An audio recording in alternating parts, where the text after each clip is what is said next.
아들이 빚을 졌다는 며느리의 거짓 눈물에 평생 모은 3천만 원을 내어주었습니다. 하지만 그 돈은 며느리 친정의 호화로운 해외여행 경비가 되었죠.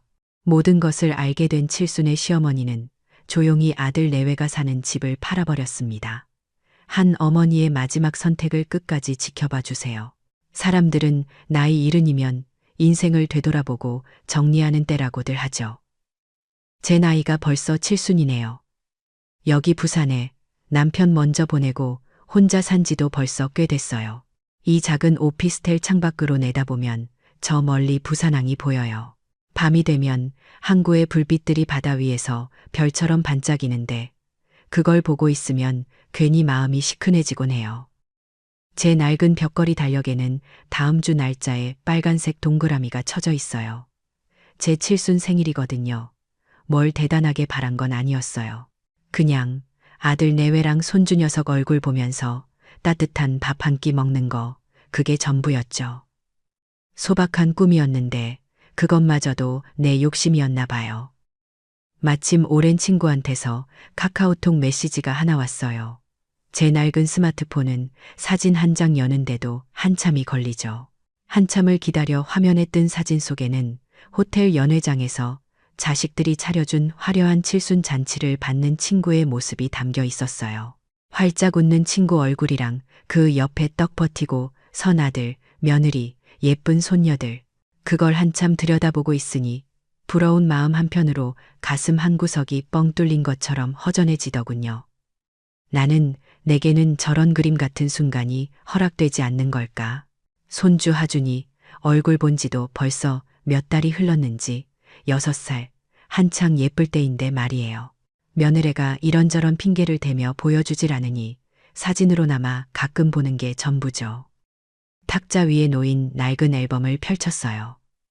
거기엔 제 아들, 지훈이가 10살 때 찍은 사진이 있었죠.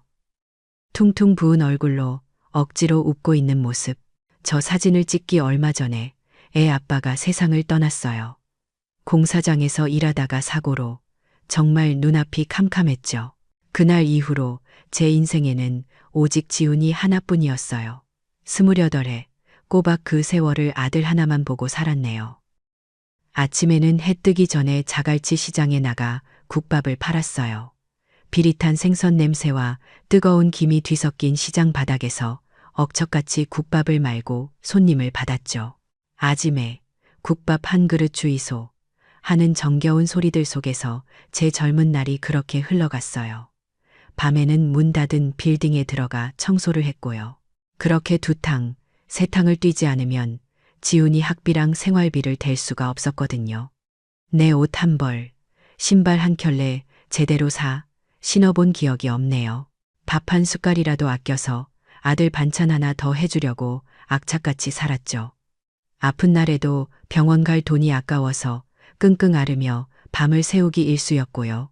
그래도 지훈이가 똑똑하게 잘 커져서 좋은 대학 나오고 번듯한 해운 회사에 취직했을 땐 정말 세상을 다 얻은 것 같았어요.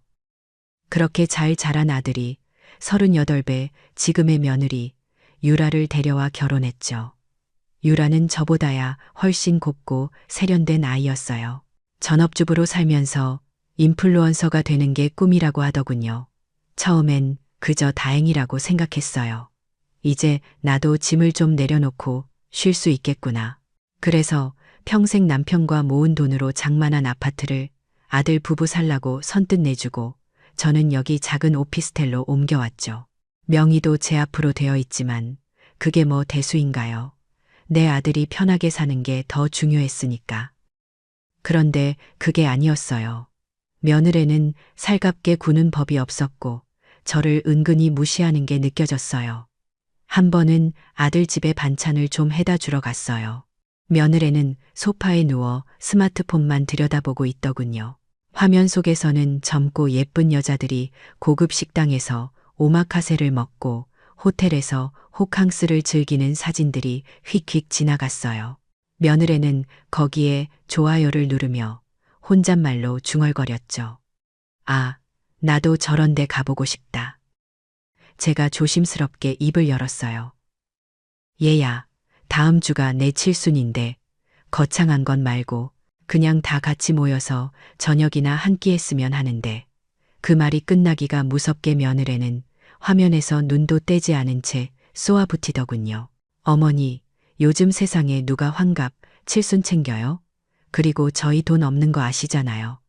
어머니는 왜 그렇게 보여주기를 좋아하세요? 꼭 제가 무슨 큰 과시욕에 사로잡힌 노인네가 된 기분이었어요. 바로 그때였어요. 며느리의 전화가 울렸죠. 화면에 우리 엄마라고 뜨는 걸 봤어요.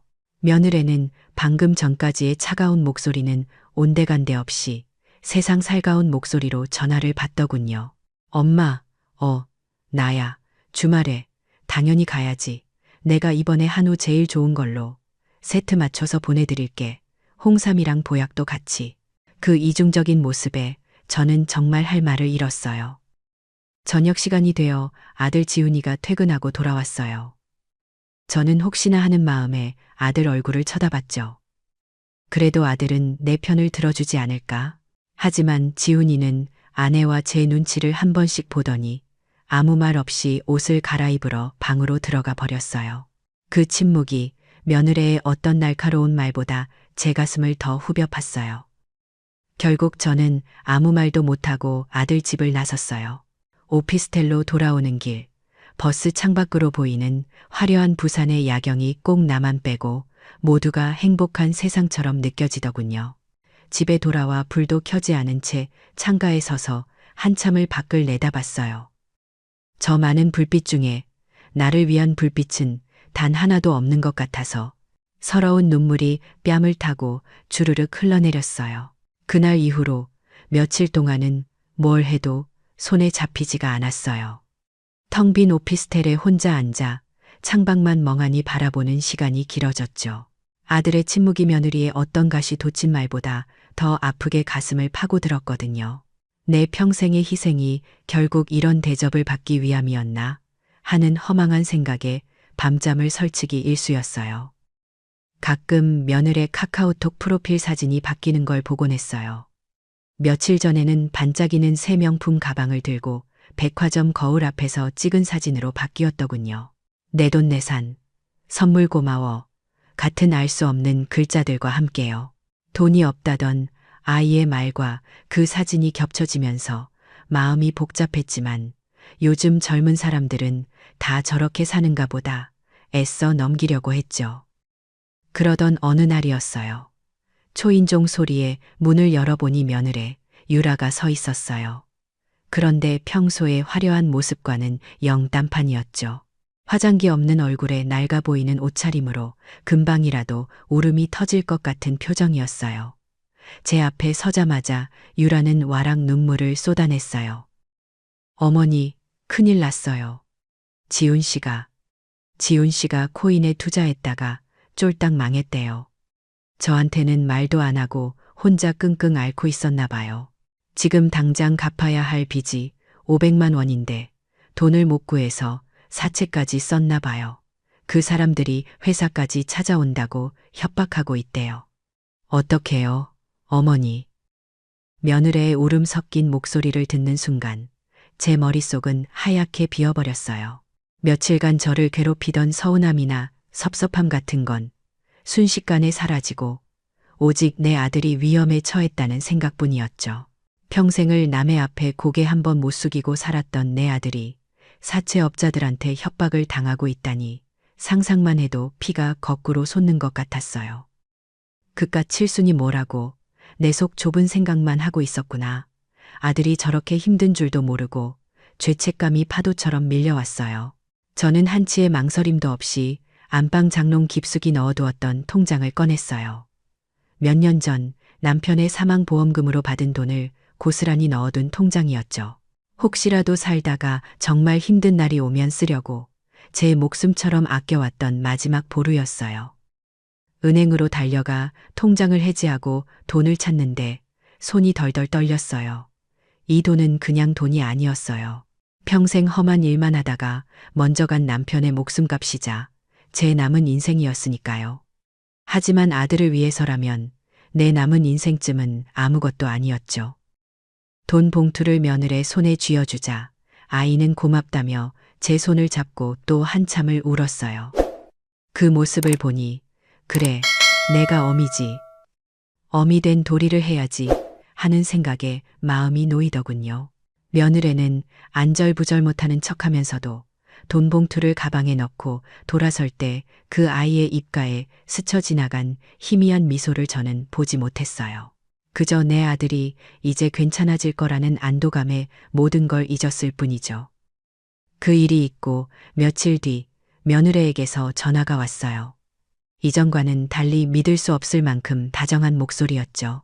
어머니, 제가 주말에 정말 중요한 일이 생겼는데 하준이 좀 봐주실 수 있으세요? 그 말을 듣는 순간 제 심장이 쿵 내려앉는 것 같았어요. 드디어 우리 하준이를 볼 수 있구나. 칠순 문제로 서먹해진 관계가 이걸 계기로 풀릴 수도 있겠다는 희망이 생겼어요. 제 인생에 다시 봄이 오는 것 같았죠. 주말 아침, 며느리는 하준이를 데리고 왔어요. 오랜만에 본 손주 녀석은 그새 또 훌쩍 자라 있었죠. 저는 너무 좋아서 아이를 끌어안고 한참을 얼굴을 부볐어요. 그런데 며느리가 현관에서 A사 용지 한 장을 불쑥 내밀더군요. 거기엔 하준이 주말 생활 규칙이라는 제목 아래 빽빽한 글자들이 적혀 있었어요. 오전 10시 유기농 과일 간식, TV 시청은 하루 총 1시간 제한, 오후 3시 영어 동화책 읽기, 낮잠은 꼭 이 시간. 이건 부탁이 아니라 명령에 가까웠어요. 그래도 저는 마냥 좋았어요. 하준이와 함께 있는 것만으로도 행복했으니까요. 하지만 6살 사내 아이를 돌보는 건 생각보다 훨씬 힘든 일이더군요. 잠시도 가만히 있질 않으니 쫓아다니느라 금세 허리가 뻐근하고 무릎이 시큰거렸어요. 동네 놀이터에 데리고 나갔더니 다른 할머니들도 다들 저랑 비슷한 처지였어요. 아이고, 허리야. 요즘 애들 보는 거 보통 일 아니다. 황혼 육아가 아니라 황혼 복역이야. 서로 신세 한탄을 하며 웃었지만 마음 한편은 씁쓸했죠. 한참 아이와 씨름하고 있는데 갑자기 전화가 울렸어요. 며느리였죠. 어머니, 지금 제가 집 CCTV 앱으로 보고 있는데 하준이 TV 본 지 1시간 넘었어요. 그 말을 듣는 순간 온몸의 피가 차갑게 식는 것 같았어요. 내가 지금 감시당하고 있구나. 내 집에서 내 손주를 보면서도 누군가의 감시를 받고 있구나. 그때 깨달았어요. 저는 더 이상 이 아이의 할머니가 아니라 돈 안 받고 일하는 보모, 그 이상도 이하도 아니라는 걸요. 아이를 향한 순수한 사랑과 기쁨 위로 통제당하고 있다는 답답함과 서러움이 무겁게 내려앉기 시작했어요. 그 주말이 지나고 나서도 며칠간은 마음이 영 불편했어요. 손주 녀석을 돌보는 내내 CCTV로 나를 지켜보고 있었다는 사실이 꼭 목에 걸린 가시처럼 느껴졌거든요. 그래도 어쩌겠어요. 내 아들 식구고 내 손주인데 제가 참아야죠. 그러다 며칠 뒤에 며느리한테서 또 전화가 왔어요. 하준이가 감기가 심하게 걸려서 어린이집에 보낼 수가 없다는 거였어요. 마침 어린이집에 전염병이 돌고 있어서 당분간은 집에 있는 게 안전할 것 같다면서요. 그렇게 하준이는 아예 제 오피스텔로 오게 됐어요. 며칠 동안 할머니랑 같이 지내게 된 거죠. 처음엔 좋았어요. 아픈 아이를 돌보는 건 고됐지만 그래도 손주가 곁에 있다는 것만으로도 텅 빈 집이 꽉 차는 기분이었으니까요. 문제는 그날 오후에 터졌어요. 며느리가 신신당부했던 TV 시청 1시간 규칙 때문에요. 한창 재미있는 만화를 보던 아이에게 이제 그만 봐야 한다고 TV를 끄자 하준이가 갑자기 돌변해서 울고불고 난리를 치기 시작했어요. 제가 아무리 달래도 소용이 없었죠. 아이는 악을 쓰다가 손에 잡히는 리모컨을 그대로 TV 화면에 던져버렸어요. 쨍그랑 하는 소리와 함께 화면 한가운데가 거미줄처럼 깨져버렸죠. 저는 너무 놀라서 순간 이성을 잃었어요. 너, 이게 무슨 짓이야? 하고 소리치면서 저도 모르게 아이의 엉덩이를 잘싹하고 한 대 때렸어요. 정말 아프게 때린 것도 아니었고 너무 놀라서 저도 모르게 나간 손이었어요. 그런데 하필이면 바로 그 순간에 며느래가 문을 열고 들어온 거예요. 며느래는 깨진 TV 화면과 울고 있는 하준이, 그리고 아이 엉덩이에 손을 댄 제 모습을 번갈아 보더니 갑자기 비명을 질렀어요. 어머니, 지금 제정신이세요? 감히 누굴 때려요, 내 아들을. 며느래는 펄펄 뛰며 제게 달려들었고, 심지어는 스마트폰을 꺼내 들어 이 장면을 찍으려는 신용까지 했어요. 저는 순식간에 손주를 학대하는 무식하고 포악한 할머니가 되어버렸죠. 그날 이후 제 삶은 지옥으로 변했어요. 며느래는 그 일을 빌미로 저를 완전히 쥐고 흔들기 시작했어요. 금전 요구는 더 노골적이고 대담해졌죠. 어머니 때문에 하준이가 충격을 받아서 심리 치료를 받아야 해요. 치료비가 만만치 않네요. 그 일 때문에 스트레스 받아서 지훈 씨 빚 독촉이 더 심해졌어요. 이번 달 이자라도 막아야 하는데 끝도 없는 핑계들이 이어졌어요. 저는 죄책감에 시달렸어요. 다 내 잘못인 것만 같았죠. 며느리의 요구를 거절할 수가 없었어요. 그렇게 남편의 목숨값이자 제 노후 자금이었던 통장의 돈은 야금야금 빠져나가 결국 바닥을 드러내고 말았어요. 3천만 원이 넘는 돈이었죠. 돈을 건넬 때마다 며느리는 꼭 한마디씩 덧붙였어요. 어머니, 이 일은 지훈 씨가 알면 어머니를 더 원망할 거예요. 우리 둘만의 비밀이에요. 그 말은 제게 족쇄가 되었어요. 누구에게도 말할 수 없는 비밀을 끌어안은 채 저는 철저히 혼자가 되었죠. 그러던 어느 날 밤이었어요. 아들 집에 반찬을 가져다 주러 갔다가 잠든 줄 알았던 부부의 방에서 소곤거리는 소리가 들려왔어요. 며느리의 목소리였죠. 잔뜩 들떠 있었어요. 자기야, 우리 아빠 칠순 선물로 몰디브 리조트 예약했어. 사진 봤지? 완전 대박이야. 우리 엄마가 너무 좋아하더라. 그때 제 아들 지훈이의 목소리가 조심스럽게 들려왔어요. 그래? 좋겠네. 근데 우리 엄마도 곧 칠순이신데 같이 모시고 가면 안 될까? 그 말을 듣는 순간 저도 모르게 숨을 죽였어요. 제발, 제발. 하지만 이어진 며느리의 대답은 제 마지막 희망마저 산산조각 냈어요. 어머니가 해외는 무슨, 온몸에서 마늘이랑 사골 냄새 나는데 가난하게 자라서 행동도 촌스럽고 같이 다니면 창피한 거 몰라? 그리고 우리랑은 급이 다르잖아. 경멸과 조소가 가득한 목소리였어요. 그 순간 저는 아무 소리도 들리지 않았어요. 세상이 무너져 내리는 기분이었죠. 내 피 같은 돈, 내 남편의 목숨값이 저들의 호화로운 여행 자금이 되었다는 사실. 나를 창피하다고, 급이 다르다고, 여기는 사람들에게 내 모든 것을 갖다 바쳤다는 사실. 그 모든 진실이 한꺼번에 제 머리를 내리쳤어요. 다음 날, 저는 아들 내외를 마주하고 앉았어요. 떨리는 목소리로 물었죠. 내가 들은 것이 사실이냐고. 하지만 며느리는 조금도 미안한 기색이 없었어요. 오히려 저를 한심하다는 듯 쳐다보며 말했죠. 어머니, 솔직히 말씀드릴게요. 저희랑 어머니는 급이 달라요. 저희도 지켜야 할 체면이라는 게 있잖아요.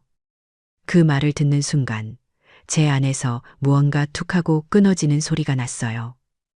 뜨겁게 흐르던 눈물이 차갑게 식어버렸어요.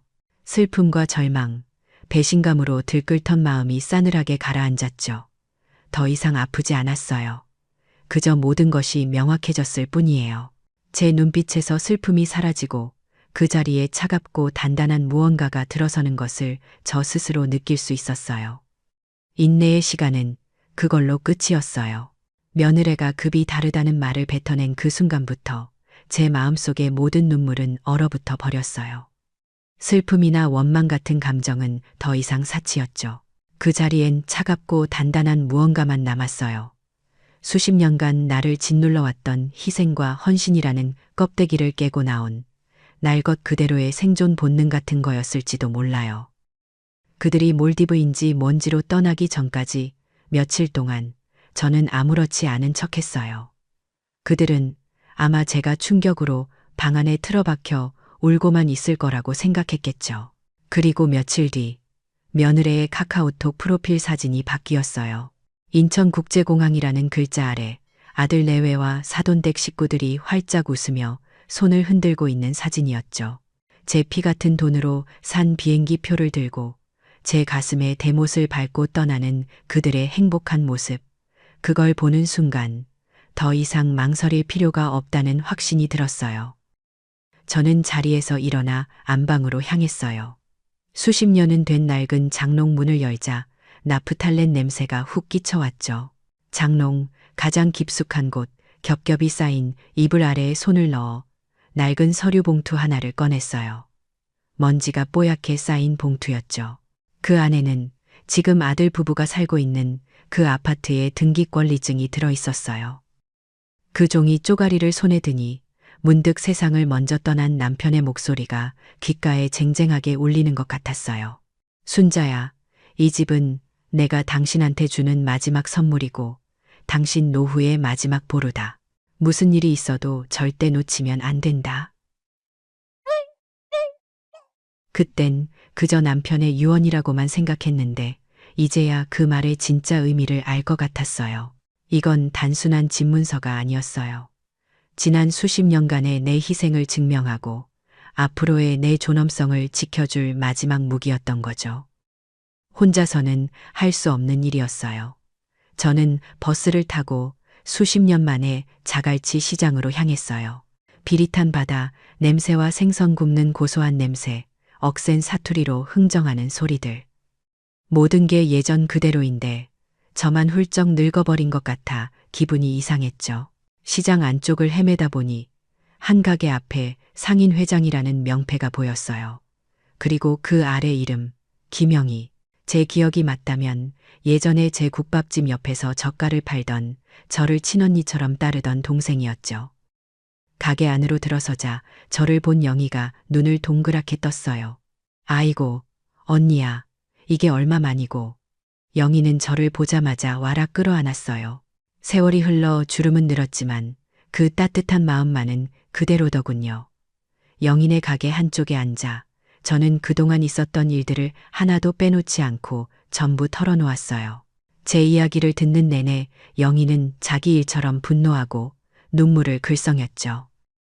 세상에 몹쓸 것들, 언니, 걱정 마라. 내가 아는 사람 중에 진짜 의리 있고 일 잘하는 부동산 사장이 하나 있다. 당장 연결해 줄게. 영희는 망설임 없이 전화를 걸어 약속을 잡아주었어요. 잊고 있던 인연이 가장 절박한 순간에 제게 손을 내밀어 준 거죠. 영희가 소개해준 부동산 중개인은 젊고 똑 부러지는 사람이었어요.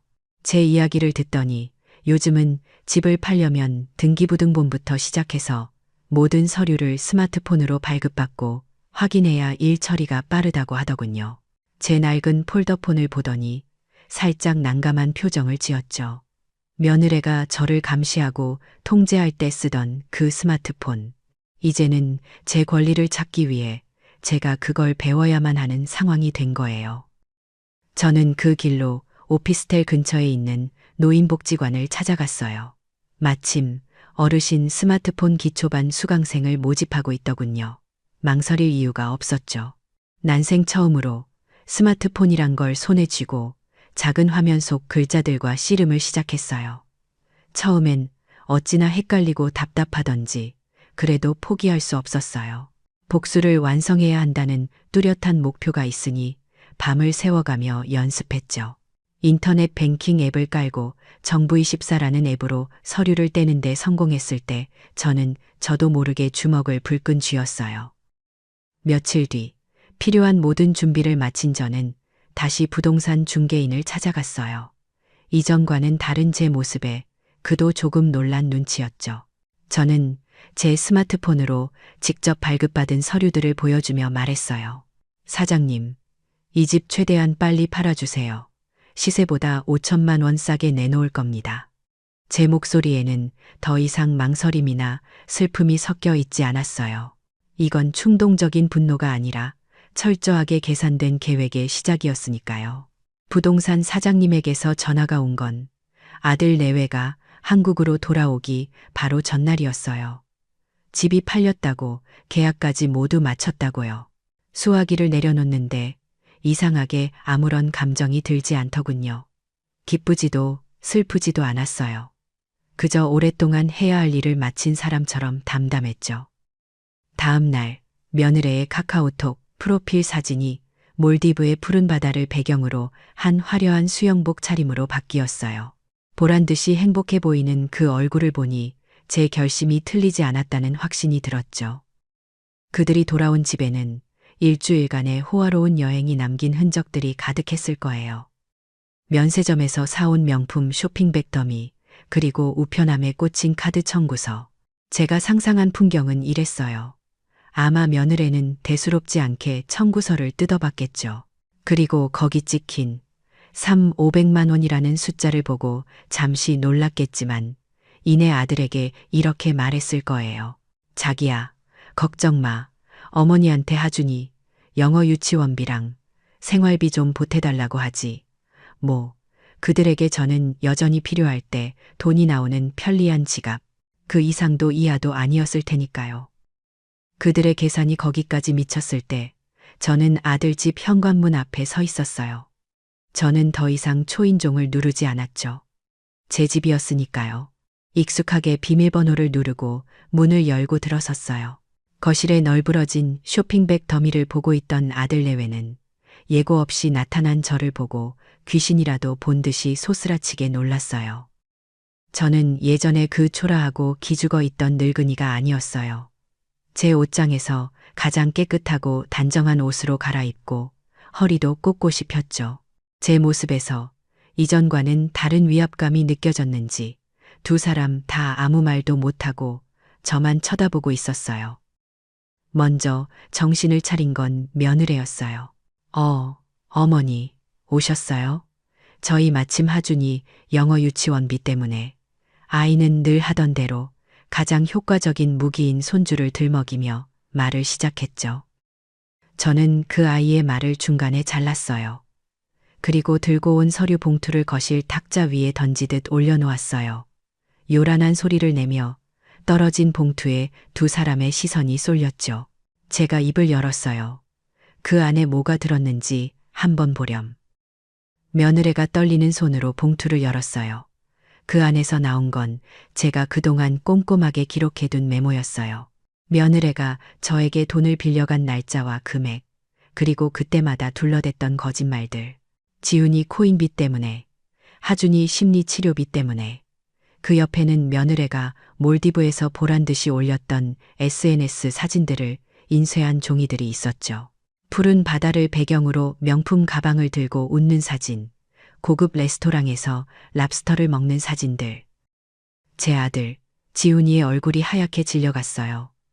아들의 눈동자가 메모와 사진, 그리고 제 얼굴을 미친 듯이 오갔죠. 그제야 제 아들은 자신의 아내가 어떤 거짓말로 어머니의 돈을 뜯어냈는지, 그리고 그 돈으로 무슨 짓을 했는지 퍼즐을 맞추기 시작한 거예요. 지훈이가 충격으로 말을 잇지 못하는 사이 저는 결정타를 날렸어요.